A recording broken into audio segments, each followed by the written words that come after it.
घर और उसमें रहने वालों के बीच एक ऐसा अटूट बंधन बन जाए कि उनके बीच आने वाला जिंदा ही ना लौट पाए।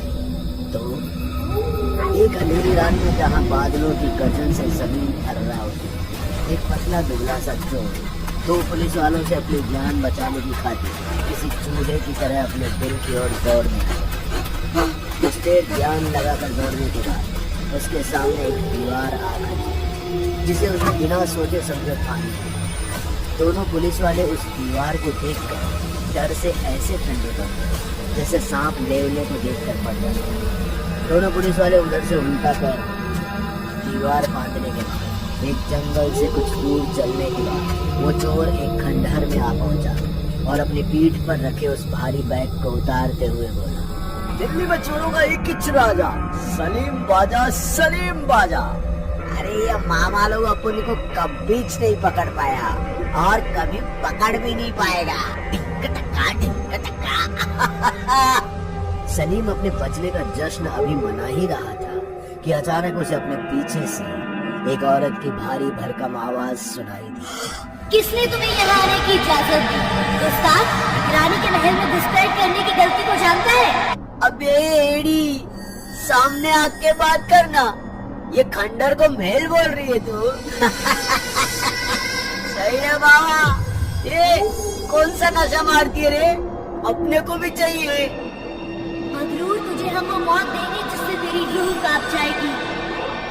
उस आवाज के इतना कहते ही दो जर्मन शेपर्ड्स ने उस चोर पर धावा बोला और उसके शरीर की आखिरी बोटी तक चला।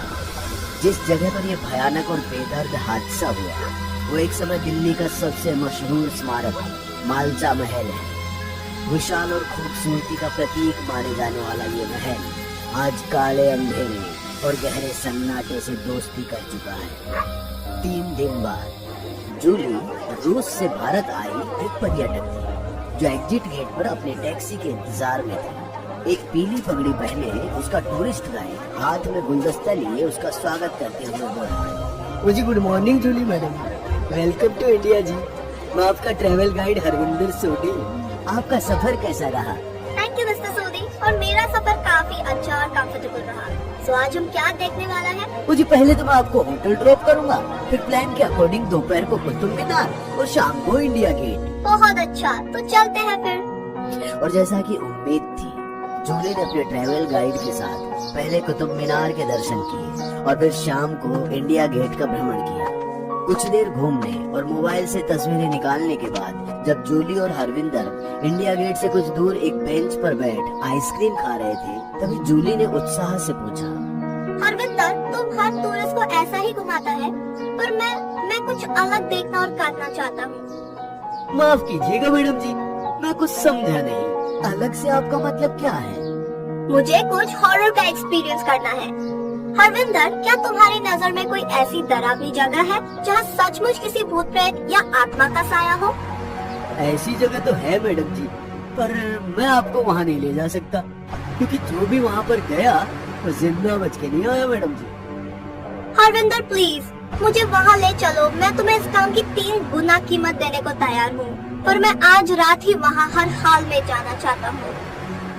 ठीक है मैडम जी, अब आप इतना जिद कर ही रही हैं, तो मैं कौन होता हूँ आपको रोकने वाला? बस आप एडवांस दे दीजिएगा। हाँ? जूली से नोटों का मोटा बंडल ले हरविंदर उसे अपनी मंजिल पर छोड़ा और साथ में उसे एक छोटा सा कैमरा भी दे दिया जिससे वो कुछ तस्वीरें ले सके। जूली अपनी गाइड की मदद से किसी तरह दीवार पार जैसे ही अंदर पहुंची, उसे अपने सामने एक बोर्ड दिखाई दिया जिस पर काले अक्षरों में लिखा है, entry restricted, beware of house, intruders will be gun down. जिसका मतलब था यहाँ से आगे जाना मना है, शिकारी कुत्तों से सावधान और घुसपैठियों को गोली मार दी जाए। जिसे पर जूली जोर से हंसते हुए, मैं तो डर गई। तो क्लीशे, ऐसा वार्निंग से कौन डरता है? इतना कहते ही जूली वहाँ से आगे बढ़ गई। जूली बेफिक्र होकर अपनी मंजिल की ओर कदम जरूर बढ़ा रही थी, मगर वो इस बात से बेखबर थी कि एक औरत का काला साया उसके साथ चल रहा था। जूली को जब कुछ देर चलने के बाद इसका एहसास हुआ तो एक पल के लिए वो घबरा सी और उसके माथे से पसीने की धार बह रही। फिर भी जूली ने जब अपनी फ्लैशलाइट जलाकर पीछे की ओर देखा, वहाँ बस एक छोटी सी गिलहरी थी जो अपने ऊपर फ्लैश पड़ते ही तेज रोशनी से डरकर भाग निकली। तकरीबन आधा घंटा चलने के बाद जूली अपनी मंजिल पर पहुंच गई। उसकी नजरों के सामने मालचा महल का वो खंडहर था जो एक जमाने में एक राज परिवार की रानी साहिबा का बसेरा हुआ करता था। सफर की थकान ने जूली को इस कदर चूर कर दिया था कि चटाई बिछाकर लेटते ही उसकी आंख लग गई। जूली को नींद की आगोश में गए जरा सी देर हुई कि अचानक उसकी नींद कुत्ते के भौंकने से टूट गई। जूली को ध्यान आया कि उसने बोर्ड पर आने से पहले पढ़ा था कि अंदर शिकारी कुत्तों से सावधान रहे। जूली ने हड़बड़ी में अपने आसपास जमीन पर पत्थर ढूंढने शुरू कर दिए ताकि वो खुद को बचा सके, पर इसे जूली की बुरी किस्मत मानी। यह जल्दबाजी में की गई गलती जूली के हाथ में आया तो किसी जानवर का फल, जो अंधेरे में देखने पर किसी छोटे गोल पत्थर जैसा लगा। जूली को अपना गोबर से सना हाथ देख घिन आने लगी। तभी उसके कानों में पानी के छलकने की आवाज पड़ी। जूली बिना देर किए आवाज की दिशा में भागी और एक छोटे से तालाब में अपना हाथ घिस कर डूबने लगी। हाथ धुल जाने के बाद जूली ने जैसे ही रुमाल निकाल अपना हाथ पोंछने लगी, उसका सफेद रुमाल लाल से जूली ने एक बार फिर से तालाब की ओर अपनी फ्लैशलाइट जलाई तो जो उसने देखा उसे देखकर उसके पैरों तले से जमीन खिसक गई, क्योंकि वो कोई आम तालाब नहीं बल्कि एक भूमि तालाब जिसमें पक्षी, बंदर और कई इंसानों के शरीर के भाग तैर रहे थे। अंग्रेजी में बोर्ड पर लिखा था ना, इंटीरियर सिटी हमारे आसानी में घुसी चली आई। ये आवाज जूली को खंडहर के अंदर से आई, जिसे सुनकर वो सर से पैर तक थरथरा गई। पर जूली ये भी जानती थी कि अक्सर ऐसी हॉन्टेड प्लेसेस का डर बनाए रखने के लिए सरकार या संस्थाएं ऐसे इंतजामात करके रखते हैं। अपनी आवाज में जरा दम भर और अपने दिल में थोड़ी हिम्मत जुटाते हुए जूली ने तो किसी पूछते हुए की तरह बंद हो गई। जूली इसे एक आम पैंतरा समझ उसका पर्दाफाश करने की कोशिश में रोशनी की दिशा में पहुंची तो उसकी आंखें वहाँ बेगम विलायत महल की सड़ चुकी लाश पड़ी और उसके बराबर में फर्श पर किसी मर्द की लाश थी, जिसे देखने से ये मालूम पड़ता था कि ये ज्यादा पुरानी नहीं है। जूली के दिल में डर ने अब सही मायने में पनपना शुरू कर दिया। जूली का गला डर से सूख चुका था और वो मदद के लिए इधर उधर देख ही रही थी तो उसकी नजर टेबल पर पड़ी एक चिट्ठी पर गई।